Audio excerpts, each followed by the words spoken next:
Kaba kiri nti munnange oluyiira lusobola okukolera okuva ku mulirwano kukakana ng'ate luyingidde ewa neighbor, luyingidde ewuwo. Gonyinza okubanga munnange olaba omuliro nga gwaka eri n'ogaana okuyamba oba n'ogaana okufaayo n'oteekayo gwannaggamba, bumba omuliro kugenda munnange bwe gutyo kukolera nti luba luyiira. Kale bwekityo bwe kiri tulaba ku mulirwano wano e Kenya, tulaba e Rwanda wano bali mu kwetegekera kulonda, bali mu campaign. Ate era Congo muganda wange Kagame yasinzidde mu campaign mwennyini n'alabula Congo n'agamba nti tuli beetegefu nnyo, tuli beetegefu okuba yenna atwaŋŋanga. So nga ate munnange n'ebife Kenya wano mu kwekalakaasa ku misolo. Jjukira nti nawa ne Uganda emisolo abasuubuzi kye bajje munnange beekalakaase, naye oba okwekalakaasa kwabwe tekumala. Okw'e Kenya kwegamba kwe kulimu embavu, kuyinza okugamba nti baali badde bakola batyo okusobola okulaga obutali bumativu. Munnange ensonga nga bw'oziwulire bwe tugenda okubeera nga tuziyitamu, tugenda kuba tuziyitamu kipayopayo, era ndowooza katutandikire mu campaign eziri wano e Rwanda, ku mulirwano wano, ku mulirwano e Rwanda. Abannajjadda Investments nga bulijjo sigenda kubeera nga munnange nkunnyonnyola kubanga mba nnyonnyodde ebbanga, wabula kyenyinza okusimbako essira bwe bwesige bwe balina. Ayagala okuzimba ennyumba, ayagala okugula ennyumba ewedde, ayagala okugula ettaka, ayagala okukola project yonna oba okukwasaganya project yo nga toliiwo. Abannajjadda Investments basobola okukuyambako, basobola okukwasaganya project eyo ng'obawadde n'ab'eŋŋanda zo ab'esimbu, si ab'ekyejo, kubanga ate ojja kwetaagawo capital okubajja mu makomera kubanga bajja kubasiba. Tebasaaga. Mukulu Kizza Shafik tasaaga. Kale Kizza Shafik y'omusajja omu ow'omukisa gwe mmanyi era gwengezesezza wano, gwendabye muvubuka muto nnyo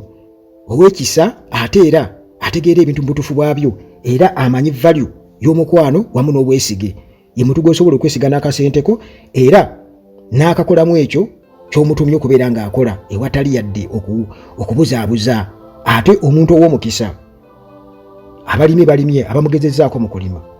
balimye, namubuuza nti kyama ki ddala ekirya, lwaki buli gy'osimba kidda, lwaki tosimba lusuku lwa mutu ne lufa? N'agamba nti nze bwe tuba tusimba, nze asooka okusimba ensigo esooka nengisimba bwe nti. Nemubuuza wange oli mulogo? N'agamba mukisa bukisa muganda wange, si ddogo, mukisa bukisa. Era njagala okubulira, ndabye ku bitooke, ndabye ku matooke, ndabye ku watermelon, ndabye ku butungulu, ndabye ku muwogo, ndabye ku buli kimu. Mwana mulenzi oyo byakoze, era obujulizi bwe buli. Bw'oba bwagala okubireko omugambe nti baani bwe wali okoleddeko,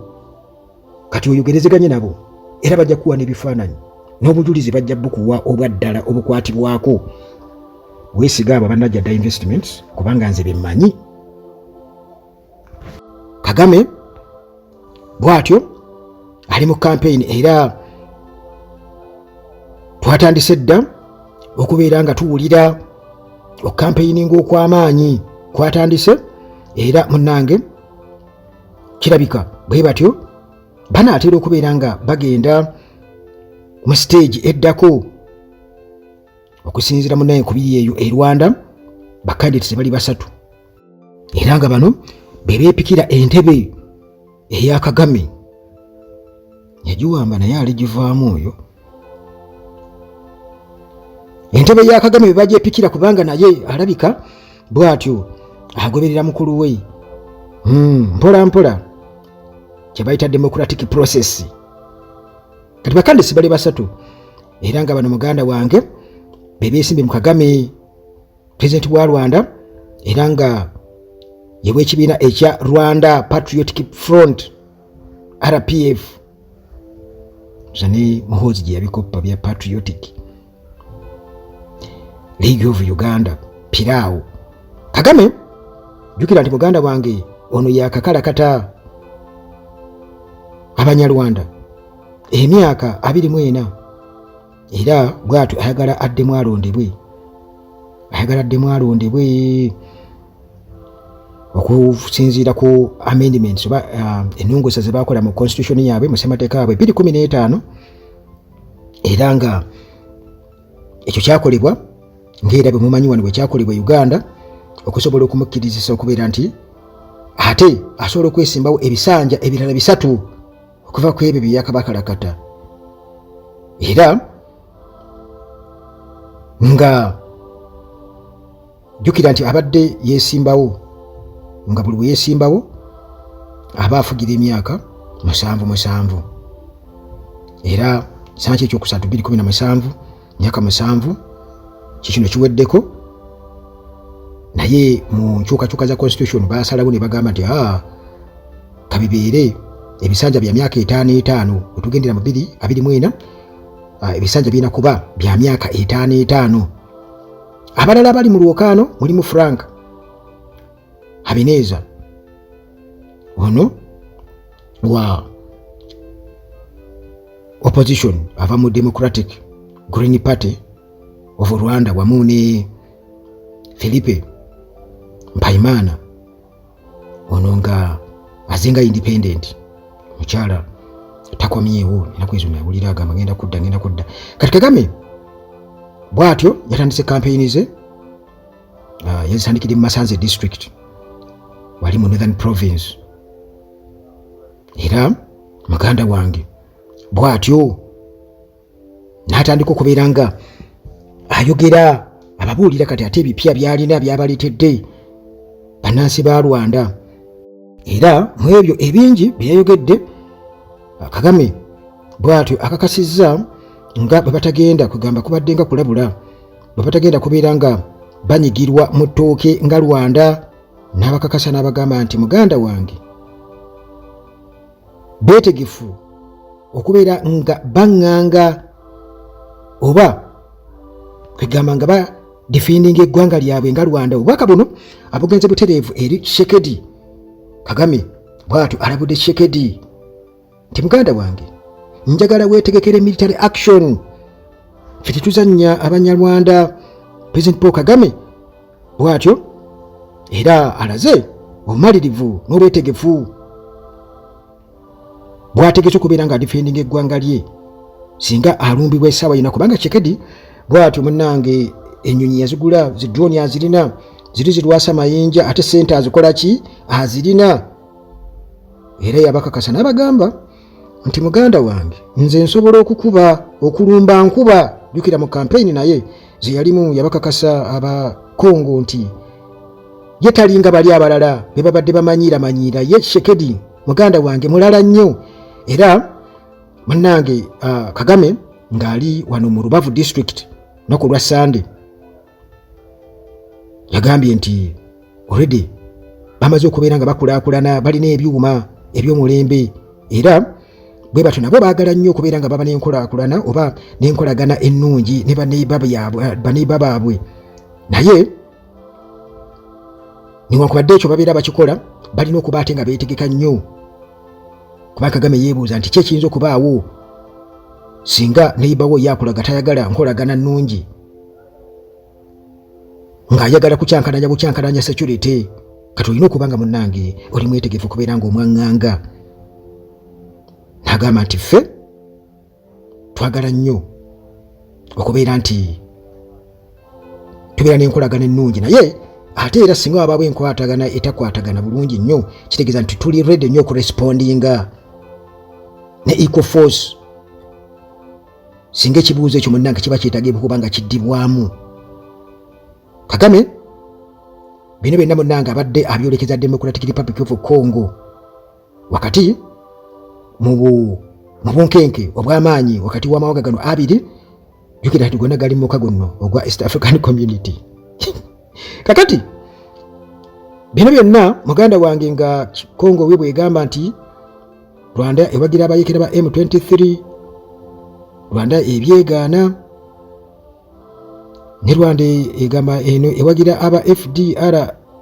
FDLR.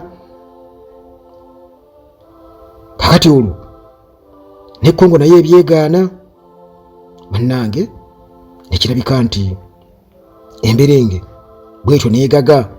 era yo Rwanda ekakasa Kagame akakasa nti bo munnange beetegefu nnyo okubeera nga beerwanako. Naye nno mu kampeyini zino nga ogyeko ekyokuba nti Kagame yeewera Bannange ate wabaddeyo okwo kwegamba okusindikagana kw'abantu kwali baddenga akagugumuko era abantu 37 bagendera ku bisago eby'amaanyi so nga ate munnange omu alusuddemu akaba wali mu Rubavu province era bwe batyo abafunye ebisago batwaliddwa wali Gisenyi hospital n'abalala ne babatwala Kigali hospital era okusaasira kwa omuntu omu afudde baitu gavumenti nesaasira kampeyini zaabunkenke kati eyo nga tuvuddeyo muganda wange ate tugendeko wali mu ggwanga ery'Ekkinya nga benda kugambye nti muganda wange ebiva ku mulirwano bya mugaso nnyo okubeera nga tumanya kati mu ggwanga ery'Ekkinya tulabye okwekalakaasa naye ate nga okwekalakaasa kuno nti abasuubuzi ngera bwe walaba wano ennaku zino nti newankubadde nga gavumenti yo eba yeekwasa nti waliwo ba political actors ababeera bakukumamu omuliro